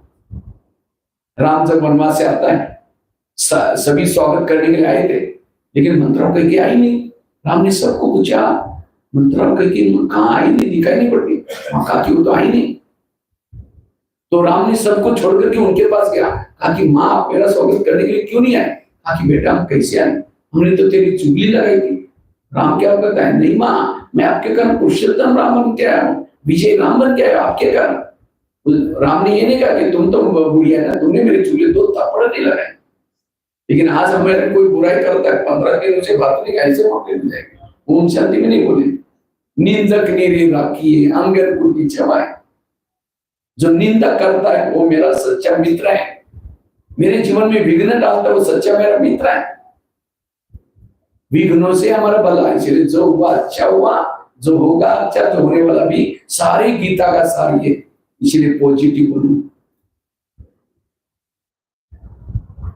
3 बातें सुनाई, चौथी बात मैं 5 ही बातें और 2 सुनाऊंगा। पहली बात कौन सी, बार बार रिपीट भी कर रहा था कि ये क्लास करके भी आपको नहीं भूलेगा। पहली बात कौन सी सुनाई, ड्रामा का ज्ञान, वाह ड्रामा हुआ। दूसरी कौन सी बताई, कर्मों की खुई करके, उसके में आगरा की घटना सुनाई। तीसरी कौन सी सुनाई, जो हुआ अच्छा हुआ, जो हो गया, मंत्र वाली घटना सुनाई। चौथी कौन सी, चौथी बात है, रोज सवेरे अगर आपको पॉजिटिव बनना है, रोज सवेरे अपने दिनचर्या में 3 बातें करो। अमृत वेला का योग अच्छा करो, दूसरा क्लास के पहले आकर के आधा घंटे का योग करो, और तीसरा रोज की मुरली ध्यान से सुनो। जो ये 3 चीजें करता है, सवेरे सवेरे मनोबल बढ़ जाता है, आत्मबल बढ़ जाता है, सारा दिन वो पॉजिटिव रहेगा। तो अमृत वेला कौन कौन करता है, हाथ खड़ा। अच्छा सभी लोग करते हैं, बहुत अच्छा है। लेकिन अमृत वेला का चुपचाप आपका कोई वीडियो बनाई जाए, वो योग करते समय का, देखिए मेरा वीडियो है, मैंने ऐसे किया था, दीवार के सहारे बैठे मुंह गुलाम के बंदा, 2 बार मच्छर अंदर भी आया और बाहर भी गया, पता भी नहीं। तो ऐसा योग करेंगे तो अमृत स्थिति कैसी ये बनेगी। अमृत वेला आंखें खोल करके बैठो, और केवल खोल के भी नहीं, अलर्ट होकर के बैठो। कोई मेहमान को घर में बुलाओ, मेहमान आने से पहले अपने दरवाजे खिड़की, मेहमान बहुत बड़ा है लेकिन आपका स्नेह प्यारा इसलिए आया, लेकिन जैसे वो आने का टाइम हो गया, आप कुंडी बंद करके सो जाओ, वो बेल बजा रहे, घंटी बजा रहे, दरवाजा नहीं खोलो, और मेहमान को कैसे लगेगा, कैसे लोग हैं, इन्होंने मुझे बुलाया और दरवाजे खिड़की बंद करके अंदर नहीं खोल रहे, वो चला जाएगा, 10 काम छोड़ के आया, फिर फोन करो, क्या बात है, आई नहीं, मैं आया था, बेल बजाई थी, घंटी बजा, दरवाजा नहीं खोला, नहीं प्लीज आओ, जरूरी काम है, फिर आया, फिर दरवाजा बंद किया, फिर चला जाएगा, फिर फोन करो, कहेगा कभी नहीं आऊंगा। इसी तरह अमृत वेला उठेंगे, बाबा को निमंत्रण देंगे, बेटे बाबा, प्यारे बाबा, जब हम आपसे बातें करनी अब उसको तो बुलाया, दरवाजे खिड़की, तेरे द्वार खड़ा भगवान, भगत भरले जोली भगत, तुम शांति हो गए। इसलिए हमें अमृत वेला अटेंशन से बैठना है, और केवल आंखें खोल के भी नहीं, कोई घर में मेहमान आया, बैठा सामने, चेहरे की तरफ देखते रहो, वो कह फोन क्यों किया था, क्या काम है। हम अमृत वेला योग में बैठेंगे, बाबा को फोटो तरह देखते रहेंगे, सुनते रहेंगे, फिर घड़ी में जाके कब तक देखना, अच्छा और 15 मिनट बाकी फिर बीच में देखेंगे, अच्छा 5 मिनट बाकी। कोई घर में मेहमान बैठा है, उसके चेहरे की तरफ देखते रहो, फिर बीच में घड़ी में देखो।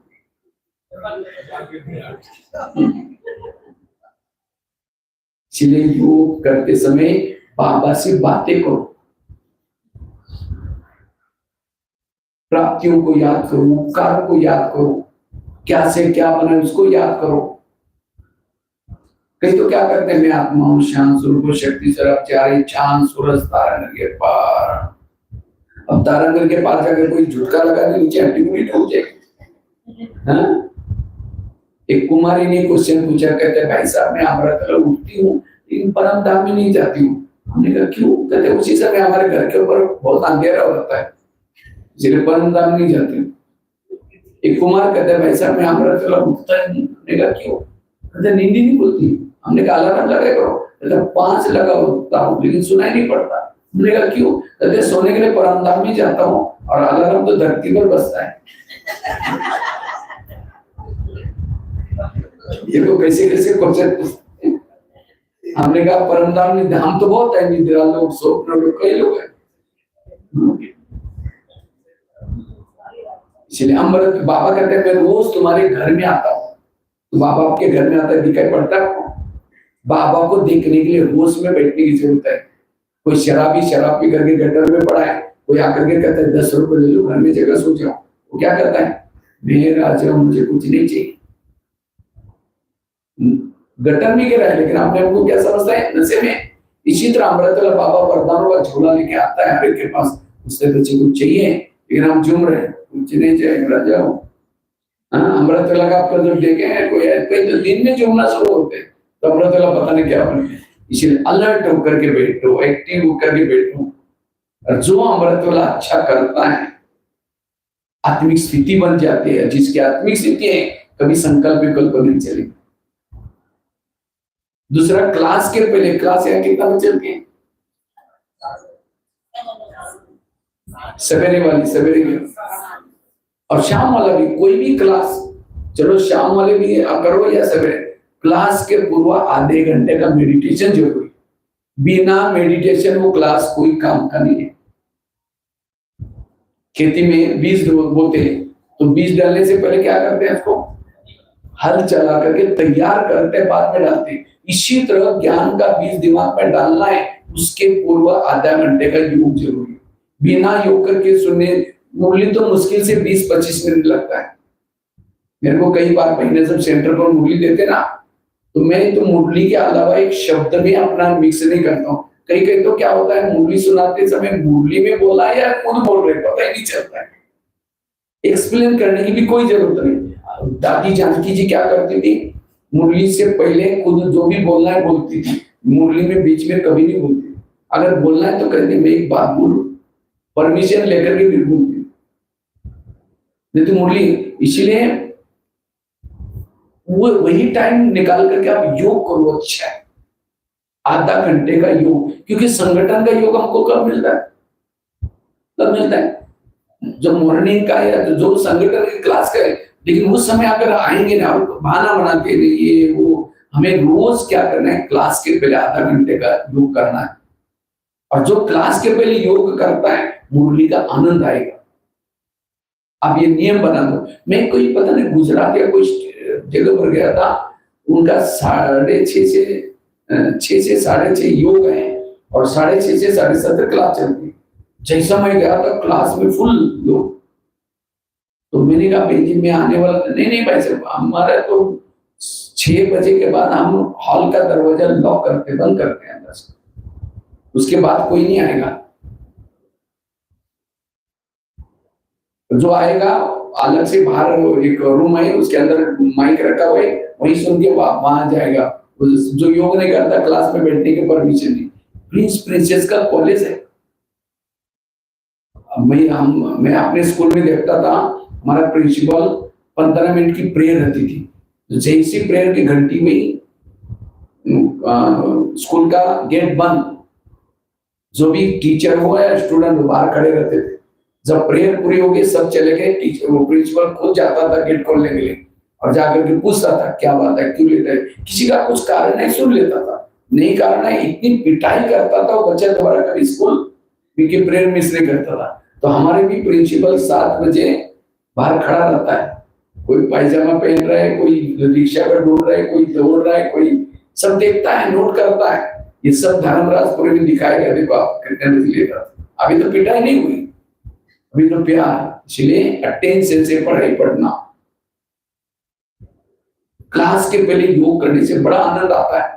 मुरली को सुनने के लिए एकाग्रता चाहिए। आज बाबा की माया किस स्वरूप से आने वाली है, एक एक पॉइंट एकाग्र।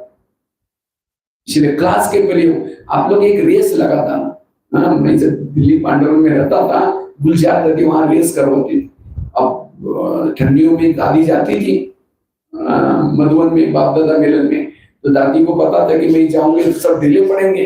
दादी कहती थी नवंबर से लेकर के, बाबा नवंबर से आता था, नवंबर से लेकर के अप्रैल तक, मार्च एंडिंग तक मैं अप्रैल में आऊंगी, तब तक जो सवेरे क्लास के पहले 6:30 से, उस समय 6:15 बजे चलता था, 6:15 से पहले आएगा फर्स्ट नंबर। एक बहन की ड्यूटी लगाती थी, बाहर रजिस्टर लेकर के बैठती थी, कौन कितना बजे नोट होता था। 6:15 से पहले आएगा फर्स्ट नंबर, 6:30 तक आएगा सेकंड, 6:45 से पहले आएगा थर्ड। फिर दादी क्या करती थी, उनको गिफ्ट देती थी। तो सब में देखता था, भले ठंडी कितनी भी है, मुंह से धुआं निकल रहा है तो भी दौड़ दौड़ करके रेस के लिए सब आते थे। अब 6 महीना जब आते थे, बाकी समय फिर आने का ये होता था। तो आप लोग भी रेस लगाओ यहाँ, ठीक है। अभी कौन सा महीना चल रहा है?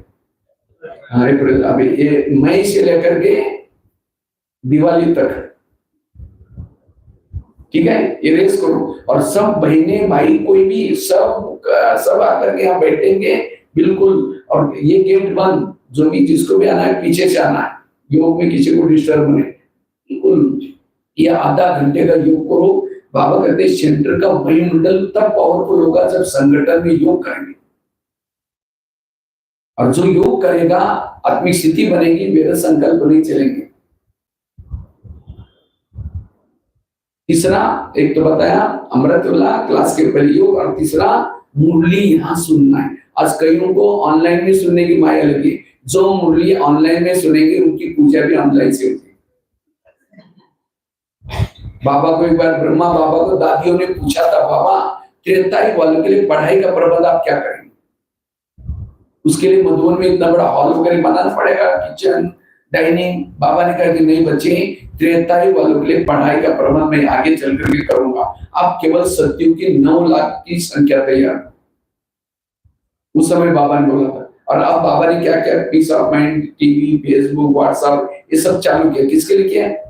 त्रेतायुग वालों के लिए। तो आपको सत्युग में जाना है, त्रेता में जाना है, तो पढ़ाई कहाँ करनी है? यहाँ पढ़नी है। एक भील था एकलव्य, गुरु द्रोणाचार्य के पास गया, कहते मुझे नंबर 1 चाहिए, मैं अर्जुन से भी तीर चलाने में होशियार हूं। कहा कि तुम्हारा गुरु कौन है? कहते आप ही मेरे गुरु। नहीं, तुम मेरे पास कभी आए नहीं, चलो मैं दिखाता हूं। एक जंगल में पुतला दिखा, देखो आप मेरे गुरु। तो भी उसको नंबर 1 नहीं दिया। नंबर 1 किसको दिया? अर्जुन को। क्यों? अर्जुन सामने सिखाता और वो पुतले के सामने। इसी तरह peace of mind, TV, Facebook, WhatsApp, YouTube, ये भी एक पुतला है। उसमें बैठ करके शिवानी बहन के क्लासेस, महारती के क्लासेस सुन करके होशियार तो बनेंगे, नंबर 1 नहीं आएंगे। नंबर 1 बनना है क्लास में आकर के मुझे सुनना। और आजकल यूट्यूब में भी माया घुसी है। आजकल मेरे में बाबा आ गया, तेरे में मुश्किल से भगवान मिला है, कहीं भटक जाओगे। इसीलिए कोशिश करके यूट्यूब को ये करके, और सुनना भी है। बाबा ने साधन बनाया, भले सुनो, लेकिन मधुबन में जो क्लासेस चलती है, और खास तो महारथियों की चलती है, उन्हीं की सुनो। बाकी कई तो आवाज में चले जाते हैं, इसका आवाज बड़ा सुंदर है, ये फंस जाएंगे। और आजकल तो कुछ भी कई ऐसी उल्टी सुल्टी भी ब्रह्मा कुमारी के बारे में अगर वो सुनेंगे तो आपकी भावनाएं भी खराब हो जाएगी। फिर ये भी माया का एक स्वरूप है। माया केवल काम क्रोध से नहीं आती, इस रूप से भी आपको अलग कराएगी। इसीलिए हमें कोशिश करके, और यूट्यूब से वही सुनो क्या जो आप, जैसे बच्चे ट्यूशन लगाते हैं, तो कौन सा ट्यूशन लगाते हैं? जो सब्जेक्ट है उसका कच्चा, उसी का ट्यूशन लगाते हैं। इसी तरह आप भी यूट्यूब में योग के बारे में अगर चाहिए तो योग के बारे में क्लासेस हम क्या करते हैं, जो क्या है देखते रहते उसको।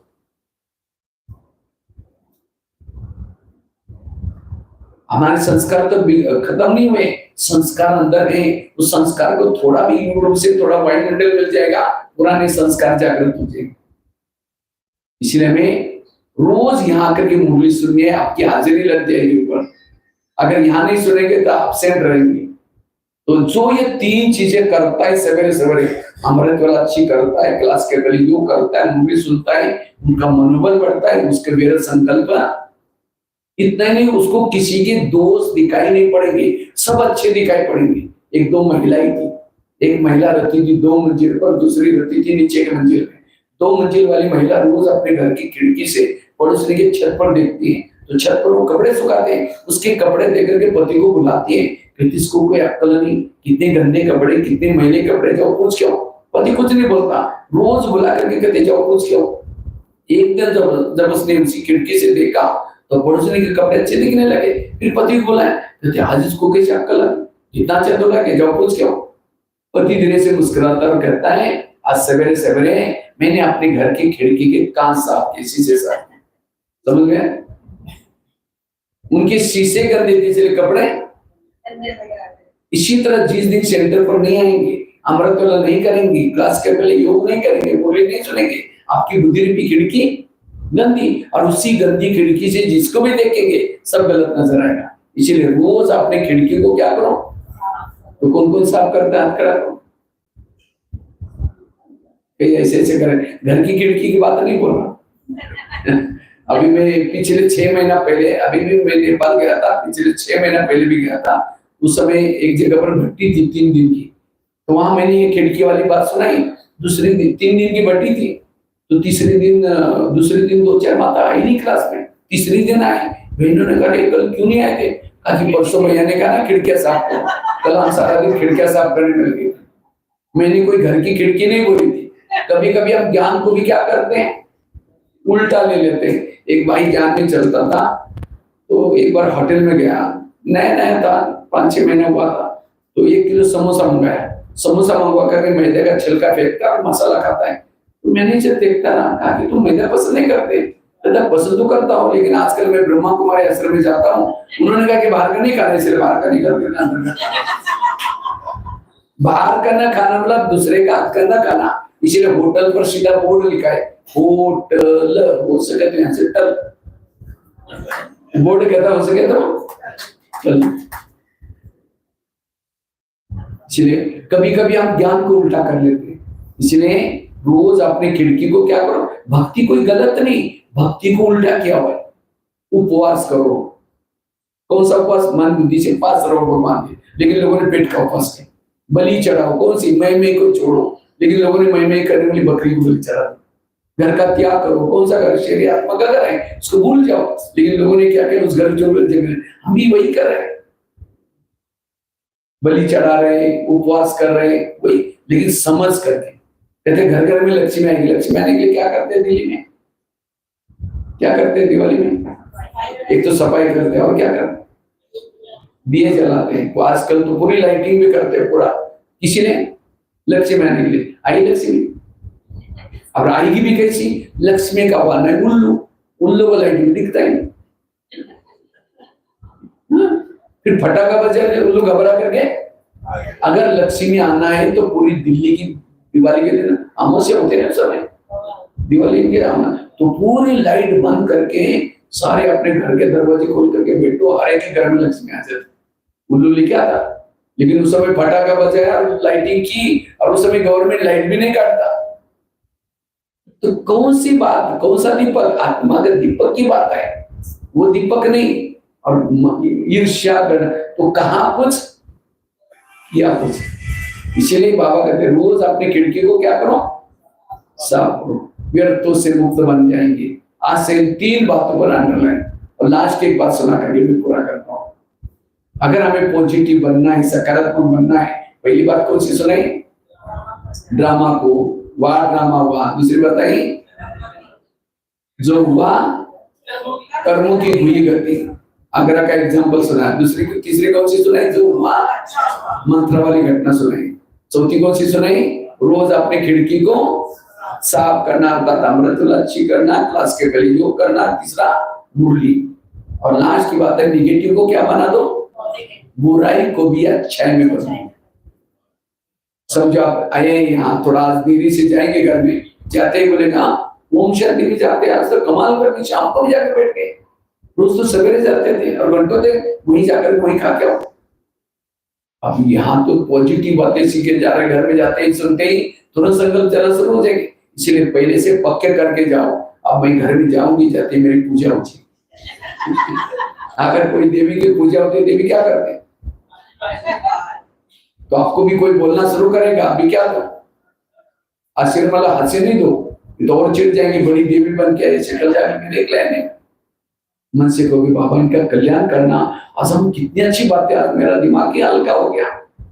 अगर ये भी बातें इनको भी सुनने को मिलती, इनको कितना दवाई खाना पड़ता है, कितना डायबिटीज है, ये है, तो ये भी सुनते, वो आपको बोल रहे हैं आप अंदर से शुभ होना, तब तो उनको लगेगा पहले मैं थोड़ा भी बोलता था, काली का उतार करती, आज तो बिल्कुल चुप है। इसका मतलब आश्रम के क्लास का कुछ असर हो गया, निगेटिव को पॉजिटिव। किसी ने आपका परचिंतन किया तो निगेटिव को क्या बना दो, परचिंतन नहीं किया। अगर कीर्तन भजन का, कीर्तन भजन में क्या होते हैं, दो चार जन इकट्ठे होते हैं, एक जन क्या करता है, गाता है देवी की महिमा, दूसरा ढोलक बजाता है, तीसरा झांझ बजाता है, दो चार जन सुनते हैं, उसको क्या बोलते हैं, कीर्तन भजन। तो परचिंतन में भी दो चार जन इकट्ठे होते हैं, वो है ऐसी। दूसरा कहता मेरे साथ भी ऐसा क्या, तीसरा कहना ऐसा ही चलता रहता है। जो कहता है 1 घंटा तक वो है ऐसी, वो द्वापर जब आएगा जिसका परचिंतन किया, उसके मंदिर तो बनने वाले हैं, उसी मंदिर के पास उसी शहर में कुछ जन्म लेना पड़ेगा और 1 जन्म तक देवी की महिमा गाएगा, हे देवी तो बड़ी महान हो। यहाँ क्या बोला, तो है ऐसी। तो कितना घंटा हो गया, जिसने हाँ में मिला तो ढोलक बजाता रहेगा, और जिसने हाँ मेरे साथ भी ऐसा कि वो बीच में जान बजाता रहेगा। जिन्होंने कुछ बोला नहीं तो चुपचाप सुना था, वो कीर्तन भजन सुनने वाले बनेंगे। या भावना खराब की, वहां भावना बैठे। जो संगम में परचिंतन करेंगे वो लास्ट जन्म तक भी देवी के भगत रहेंगे, और जो परचिंतन नहीं करते हैं शिव के भगत होंगे। भले आपस में मिलो, आपस में आज बाबा ने मूली ऐसा कहा, ये कहा, वो भले करो, वो आप शिव के भगत रहेंगे। इसलिए पर क्या करना है, निगेटिव को। किसी ने गाली भी दी, क्या समझो, गाली नहीं दी, मेरे ऊपर गुलाब का फूल डाल दिया। जो संगम में आपको गाली देगा, दोपहर में रोज आपकी मूर्ति के ऊपर गुलाब का फूल छोड़ दी जाएगा, तो भगत चाहिए नहीं चाहिए। जिस दिन किसी ने गाली दी, योग में बैठा, बाबा आज बहुत अच्छा अपने भगत भेजा था, फूल डाल के गया, कल भी किसी को भेज देना, कोई निगेटिव संगत। निगेटिव को क्या बना दो।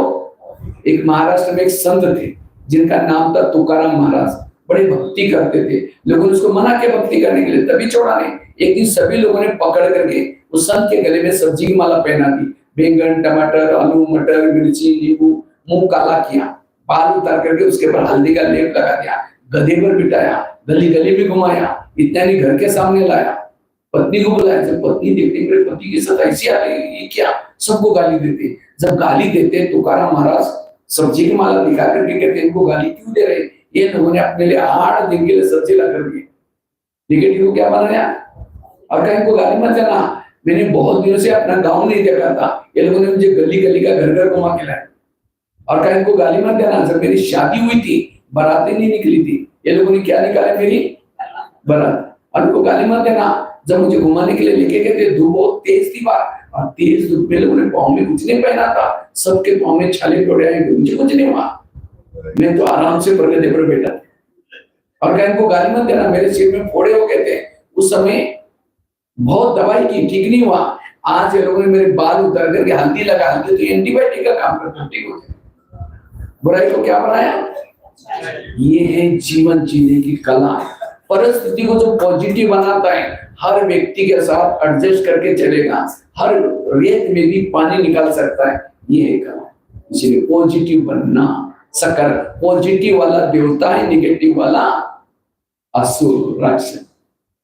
देवता बनना है तो क्या बनना है, पॉजिटिव। इसलिए वर्तमान समय में जितना पॉजिटिव बनेंगे, और वैसे तो हमारा लक्ष्य है फरिश्ता बनना। फरिश्ता किसको कहेंगे, जो पॉजिटिव सोचता है वो हल्का बनेगा, फरिश्ता बनेगा। हमारे 3 लक्ष्य, 2 लक्ष्य है, एक तो भविष्य का लक्ष्य और संगम का लक्ष्य। भविष्य का लक्ष्य क्या है, नारायण, लक्ष्मी नारायण के समान बनना, और संगम का लक्ष्य क्या है, अशरीरी बनना, विदेही बनना, बिंदु बनना। अगर वर्तमान समय जितना पॉजिटिव रहेंगे, संगम के लक्ष्य तक जो पहुंचेगा, भविष्य का लक्ष्य अपने आप मिल जाएगा, वो तो परिचय ही है। और वर्तमान के लक्ष्य तक पहुंचने के लिए पॉजिटिव बनना बहुत जरूरी है।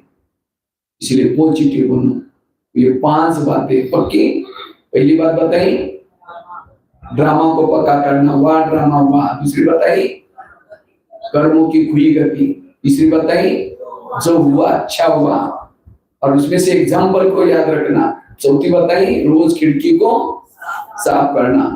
अमृत वाला अच्छी क्लास के पहले योग, और तीसरा मुरली, और 5वीं बताई निगेटिव को पॉजिटिव, तुकाराम महाराज के। और मैंने केवल क्लास किया नहीं, मैंने खुद भी किया है। मेरे जीवन में आगे बढ़ने का एक ही सिद्धांत रहा, मैं हर परिस्थिति को पॉजिटिव बनाए। थोड़ा 2 मिनट में सुना करके पूरा करता हूँ। वैसे तो लौकिक में मैं महाराष्ट्र में एक छोटे से गाँव में जन्म हुआ, सांगली जिले में। मैं तो 11 साल स्कूल भी नहीं गया था। माँ बाप पढ़े लिखे थे नहीं, बकरी चलाते थे। तो 11 साल के बाद हमारे खेती से रोज बच्चा जाता था। मैं सोचता था ये बच्चा रोज कहाँ जाता है, बच्चे के पीछे पीछे गया। एक मंदिर में स्कूल लगती थी, तो एक दिन मुझे लगा कि उसके पीछे पीछे गया। तो मैंने टीचर को कहा सर मुझे भी पढ़ना है। तो टीचर ने मना किया, आप तो बड़े हो गए तो नहीं पढ़ सकते। मैंने कहा सर मेरे को हाजिरी नहीं लगाना, मेरे को कोई सर्टिफिकेट नहीं देना, मुझे केवल क सीखना है। बाहर जाऊंगा तो मैं बस का बोर्ड कैसे पढ़ूंगा। तो मेरी लगन देकर के टीचर कहता ठीक है कल से। पहले दिन टीचर ने 5वीं कक्षा में मिलाया और कहा कि पहली को सुनाएगा तो भी सुन लेना, दूसरे को सुनाने में रोज अब जाना शुरू किया। घर वालों ने मना किया, तुम रोज कहाँ जाते हो। मैंने कहा स्कूल में। कहा कि स्कूल क्या होता है। हमने कहा उसमें पढ़ते हैं, नौकरी लेते हैं, अपने पैसा नहीं जाना, मना किया। मैंने कहा मैं बिना पैसे को पढ़ूंगा। कहा कि ऐसे जाना तो भले जाओ। तो 1 साल के बाद 6वीं, तो रोज मैं सवेरे जल्दी उठता था, नीम के बीज इकट्ठे करता था, बबुल के पेड़ पर चढ़ करके गम निकालता था, अपने पांव पर खड़ा होकर के पढ़ाई किया। 7वीं कक्षा में बोर्ड की परीक्षा थी, तो टीचर ने कहा तुम डायरी पे नहीं लाते, कल से नहीं आओ। अब सोचिए क्या करें, घर में तो मना के। तो मैं रद्दी सी पुरानी डायरी लाता था, उसको पानी से धुलाई करता। पहले स्याही से लिखते थे, तो धुलाई करके धूप में सुखा करके फिर लिखता था। तो एक दिन आया 9वीं कक्षा में, उसी डायरी में ब्रह्मा कुमारी की किताब मिला और उस किताब में 3 लोग का चित्र है ना। ये मुझे बहुत अच्छा लगा क्योंकि 8 दिन पहले टीचर ने लेसन पढ़ाया था, मनुष्य चंद्रमा पर गया। वो वैज्ञानिक के नाम बताया था, आर्मस्ट्रांग, नील आर्मस्ट्रांग। पहला कदम उन्होंने चंद्रमा पर रखा। लेकिन ये ब्रह्मा कुमारी कदम उस किताब में देखा, चंद्रमा से भी पार ब्रह्मा बैठा है, विष्णु बैठा है, शंकर जी है, और उसके बाद बिंदु बिंदु ज्योतिषी यहाँ रहता है, सब दिखाया था। तो मैंने सोचा चंद्रमा से फिर वहां कोई तो वैज्ञानिक देख के आया होगा। वो तो सर ने नाम बताया नहीं। तो मैंने सर को जाकर पूछा सर आपने तो उसी दिन कहा चंद्रमा तक व्यक्ति पहुंचे, लेकिन चंद्रमा से भी पार कुछ लोग गए, उनका नाम क्या। कोई नहीं गया। मैंने कहा मेरे पास एक चित्र है, कल लेके आओ। लेके आया, दिखा है, बाजू में लिखकर 4 बार पर पढ़ा, तो उसमें वैज्ञानिक का नाम तो है नहीं कोई। तो मैं पूछा सर कौन, भला छोड़ो इसका कोई क्वेश्चन नहीं आएगा परीक्षा में। हमने कहा पढ़ा है केवल क्वेश्चन आंसर लिखने के थोड़ी पढ़ते। मैंने प्रिंसिपल के कैबिन में जाकर उनको ही प्रश्न पूछा, उनको भी कुछ समझ भी नहीं, उनको जवाब दिया कहते छोड़ो इसको। फिर हमारे गांव के जितने भी लोग पढ़े लिखे उनको पूछता था मैं चंद्रमा से प्यार कौन सा वैज्ञानिक गया, किसी नहीं बताया। तो मेरे आइडिया ही उसके ऊपर ब्रह्मा कुमारी का एड्रेस था किताब पर। वहां मैंने पत्र लिखा, मराठी का किताब नागपुर में छपा था। पत्र लिखा, आदरणीय ब्रह्मा कुमारी आप लोग तो चंद्रमा से भी पार गए, लेकिन आप लोगों ने अपना नाम 4 रुपए में क्यों नहीं डाला। प्रश्न भेज दिया। तो वहां से 15 पैसे का पत्र आया, आप 10 रुपए भेजो, इसके बारे में जानकारी दीजिए। तो मेरे पास 10 रुपए तो था ही नहीं। मैं कुएं से ला करके पानी बेचा, 2 पैसा 3 पैसा, 6 महीना तक 10 रुपए इकट्ठा किया, और उससे मुझे एक महीने में किताब आता था, पत्राचार पाठ्यक्रम, जिसको शायद दिल्ली से ही वो ब्रिजबन भाई जी ने शुरुआत किया था। इसलिए ब्रिजबन भाई जब भी मेरे को देखते थे कहते मेरा पोता है। पोता मतलब ये इसी करस्पॉन्डेंट का ट्रांसलेशन महाराष्ट्र वालों ने किया था और उसी को वहां से देते थे, और उसी से मेरा जन्म हुआ, इसीलिए मेरे को पोता बोलते। तो फिर वो किताब आती थी, फिर मैंने उसका 6-7 महीना तक आती रही, मैं उसे पक्का ज्ञान में हो गया।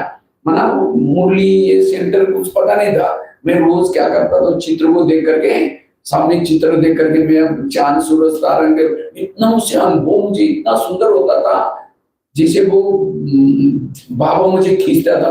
मेरे को उसको बिना कुछ रहता ही नहीं था। मैंने फोटो कॉपी करके भी रखा था थोड़ा कुछ ऐसा। उसके बाद में 10वीं पूरी होगी, 10वीं में बोर्ड में फर्स्ट नंबर लिया।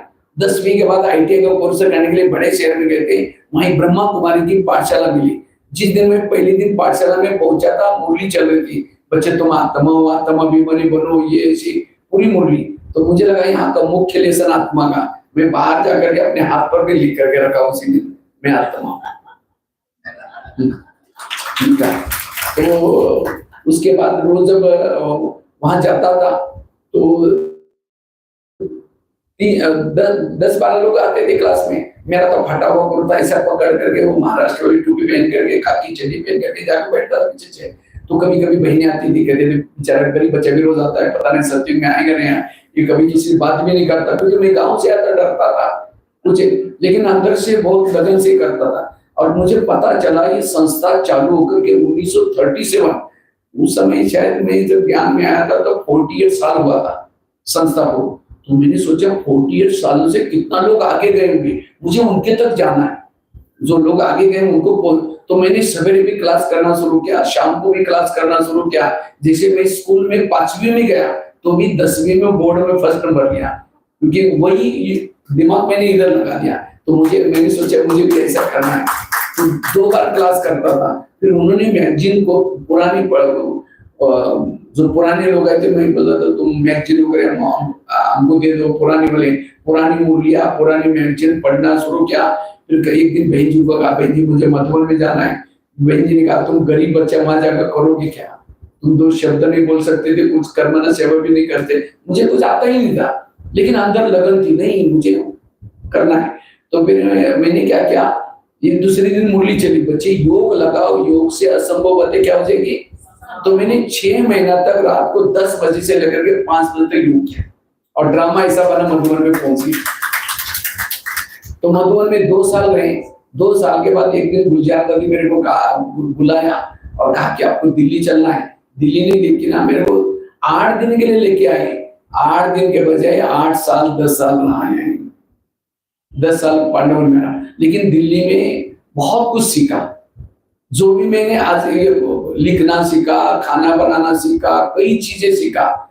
और इसीलिए उसके बाद 10 साल के बाद फिर वापिस, और यहाँ काफी सारी दादी आती थी, क्योंकि वहां से डायरेक्ट ट्रेन तो जाती नहीं थी। गुलजार दादी के कारण मुन्नवर दादी को कहीं जाना है हरियाणा में, पांडवन में आएगी, फ्रेश होगी, खाना खा के फिर जाएगी, खाना लेके भी रास्ते में जाती थी। चंद्रमन दादी, सारी दादी आती थी। तो पांडवन में काफी सारे पालना लिया, और उसके बाद वापिस फिर मधुबन में गए। मेरे जीवन में प्रॉब्लम आए, लेकिन हर प्रॉब्लम को क्या बना दिया। 1-2 ही घटना मैं आपको सुनाता हूँ। एक दिन मन में आया मुझे किसी को ज्ञान सुनाना सीखना है। मुझे हिंदी भाषा नहीं आती थी, तो मैंने एक दिन क्या किया, थोड़ा किचन से फ्री था, 2-4 भाइयों को बुला करके खड़े खड़े कुछ सुना रहे थे। एक बहन ने मेरे को देख लिया, कहते आप क्या कर रहे थे। हमने कहा ज्ञान की चर्चा। कहते तुम्हारा काम नहीं, तुम्हारा काम है किचन का, वही करो, दोबारा कभी दिखना नहीं चाहिए। मैं तो डर गया। मैंने सोचा इनकी कोई गलती नहीं, बहनों की, मेरे पास ज्ञान का स्टॉक नहीं, इसलिए बाबा मौका नहीं दे रहे।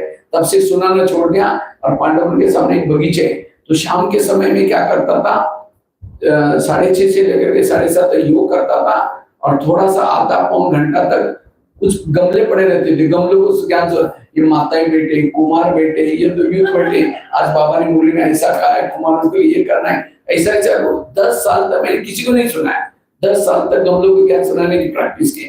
उसके बाद मेरी ट्रांसफर, यहाँ की ट्रांसफर मधुबन में हो गई। जब मधुबन में हो गई तो वहां भी मैं किचन का काम करके क्या करता था, तपस्या धाम में जाकर के वो वहां भी गमलों को ज्ञान सुनाने की करता था। कभी कभी माता आती थी, कहते भैया आप यहाँ पर रहते क्या, कुछ सुनाओ ना, आप बैठे। मेरे को डर लगता था यहाँ भी कोई बोल ना दे, मैं मना कर देता नहीं, आप जाओ मैं योग करो, ऐसे करके उनको भगा देता, क्योंकि मुझे डर लगता था यहाँ भी कोई बोल दिया तो फिर। तो ये एक दिन तो बहुत माताएं बोलने लगी। फिर मैंने क्या किया, तपस्या धाम की बिल्कुल पीछे कोई देख रहे, वहां कुछ सुनाना शुरू किया। सुनाते सुनाते 6 महीना हुआ था, हम रोज वहां क्लास कर रहे। एक दिन शांतामन दादी ने मेरे को बुलाया, क्योंकि दादी वहीं सामने रहती थी। कहते माता इतनी खुश होके जाते हैं, आज भगवान भाई ने हमको ऐसा सुना, ये सुना, ये सुना। ऐसी क्लास दादी मीटिंग में क्यों नहीं करते, क्योंकि दादियों को तो आगे बढ़ाने की भावना रखते हैं। मैंने कहा थैंक यू दादी। नहीं थैंक यू नहीं, आज से हमको तुम्हारा क्लास रहेगा। मैं वो भाई को फोन किया, भगवान भाई क्लास करेंगे। तो वहां करते करते धीरे धीरे कॉन्फ्रेंस हॉल, डायमंड हॉल, आज 12,000 कॉलेज में लेक्चर करके 1100 जगह में इंडिया को का पेपर में नाम बना। अगर ये बहन मेरे को ना बोलती तो मैं प्रैक्टिस ना करता। अभी तो अब तो गमले तो नहीं बैठे ना। देखो कितना, तो परिस्थिति उस बहन के लिए मेरे अंदर बहुत दुआएं निकलती। अगर मुझे ना बोलते तो मैं प्रैक्टिस ना कर, तो परिस्थिति को पॉजिटिव। इतना ही नहीं, एक दिन मुझे लगा कि एक लेक्चर करके 50 लोग सुनेंगे, अगर एक आर्टिकल छपेगा कितना लोग पढ़ेंगे। मैंने रात भर जाकर के लेख लिखना शुरू किया। लिखते लिखते 2 बज गया। फिर दोबारा पढ़ा तो बहुत करेक्शन निकला। फिर उसको करेक्शन करके फिर 4 बज गया। सबमिट करके योग करके आया, खाना बना करके आकर के एक भाई के पास गया, मैंने कहा इसको फोटो कॉपी करो 3-4, जो मैं पैसा भी लेके गया था जेब में, मैंने जो भी पैसा लिख दूंगा, उसने ऊपर नहीं देखा, पता नहीं क्या हुआ, फाड़ के 25 टुकड़े करके कचरे में डाल। कहते तुम लेखक बनने के लिए, सेवा करने के लिए, अब कितना गुस्सा आना चाहिए, लेना ना नहीं, रात में मेहनत कर फाड़ के दे दिया। भाई नहीं करना तो तुम जाओ, मैं कहीं और जाता। मैंने सोचा नहीं इसमें कर लेना, आज से फोटो कॉपी नहीं करूंगा, हर लेख 5 बार लिखूंगा। तो एक लेख को मैं 5 बार लिखता था, लिखते लिखते करेक्शन होता गया, लिखता गया, 40 मैगजीन में लिखता हूँ, 3000 से ज्यादा लिख चुका। को क्या बना दिया, इतना ही नहीं, जब एक दिन मुझे लगा कि मुझे भी किसी को ज्ञान सुनाना था, जब कंप्यूटर का ये आया तो किसी ने मेरे को कहा इतनी सारी सेवा कर रहे हैं, उसके फोटो नेट में डालो। मुझे तो इंटरनेट कंप्यूटर कुछ आता नहीं था, मैं कुछ फोटो फ्लॉपी पहले आती थी, फ्लॉपी में डाल करके एक भाई के पास लेके गया। मैंने कहा भाई इसको कहीं नेट में डाल देना। उसने मेरे को कहा तुम तो 5 पैसे का आदमी, किचन में सेवा करने वाले, वो समय लाल किला होके गया था मैं, वो छेड़े होकर पड़े थे आंधी के कारण, कहते तुम किचन में सेवा, तुम्हारे फोटो नेट में होंगे। मुझे लगा नेट क्या होता है, कंप्यूटर क्या होता है, मुझे उसको सीखना है, जबकि पढ़ाई नहीं किया, पढ़ाई 5वीं से 10वीं तक की है, इंग्लिश नहीं आती, लेकिन मुझे लगा वो सीखना है। और सीखते सीखते आज यूट्यूब में, गूगल में बीके भगवान बैठ डालो, 10,000 से ज्यादा वीडियो मिलेगी। मेरे खुद के 8-9 चैनल है, अपलोड करना, डाउनलोड करना, गूगल में भी सर्च करेंगे तो भी आएगा। आज हर एक के जेब में बैठने का मौका मिला है। उस जिसने मुझे बोला 5 पैसे का, उसका धन्यवाद। तो मैं परिस्थिति निर्माण करने वालों को अपना गुरु समझा। एक गुरु ने मुझे लेखक बनाया, एक गुरु ने मुझे कंप्यूटर सिखाया, एक गुरु ने मुझे आर्टिकल लिखना, उन गुरुओं का धन्यवाद। इसीलिए भगवान भाई ऐसे नहीं बने, भगवान भाई बनने के लिए बहुत लोगों ने छने रथोड़े लगाए, उन सबका धन्यवाद। इसीलिए लोगों ने पत्थर मारे, उस पत्थर को लेकर के सीढ़ी बनाई। वर्तमान समय अगर हम ये करेंगे तो मैंने केवल तुकाराम महाराज की बात, मंत्रा की बात सुनाई नहीं, मेरे जीवन में आई मंत्रा ने कितना मुझे आगे बढ़ाया। इसलिए मैं कभी एकांत में बैठकर उन सबको कहता हूँ 5000 साल के बाद भी जरूर ऐसे करना है। इसलिए वर्तमान समय अभी पुरुषार्थ करना है। ठीक है, ओम शांति।